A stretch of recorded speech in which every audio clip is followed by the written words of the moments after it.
Huaytacha. Huaytacha. Ah, sí que no. Fogata. A ver, claro, Fogata es una letra que nos inspiramos allá por también la década del 90, caminando hacia el Ecuador.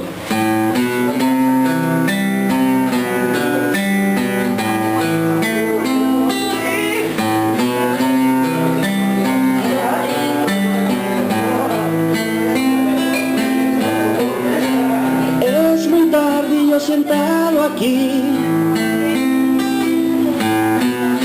frente a la fogata estoy. La noche y las estrellas son mi única compañía hoy.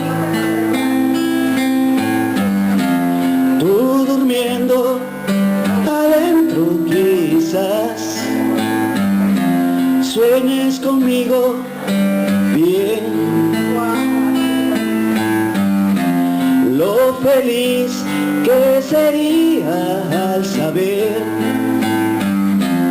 que piensas en mí, solo en mí, solo en mí.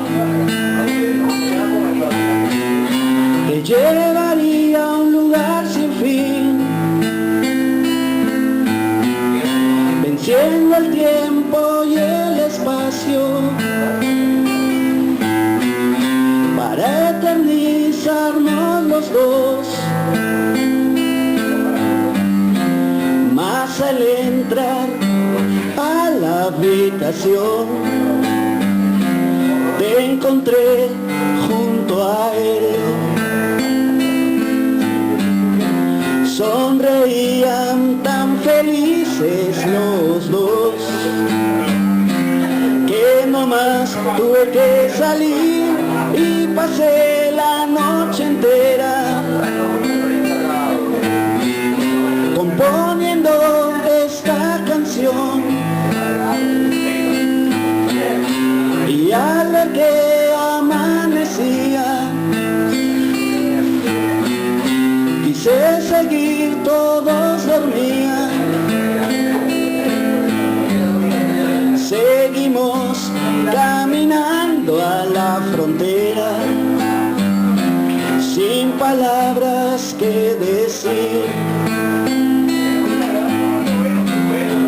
Era absurdo decirte algo, pues estabas junto a él, junto a él, junto a él.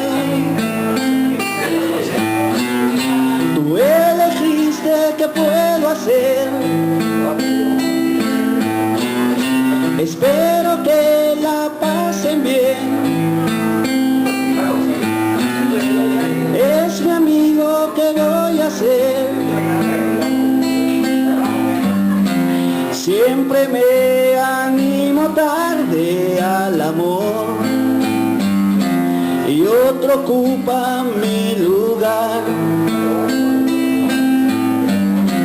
Espero que seas feliz, muy feliz. Solo me queda decirte adiós. Que te vaya bien.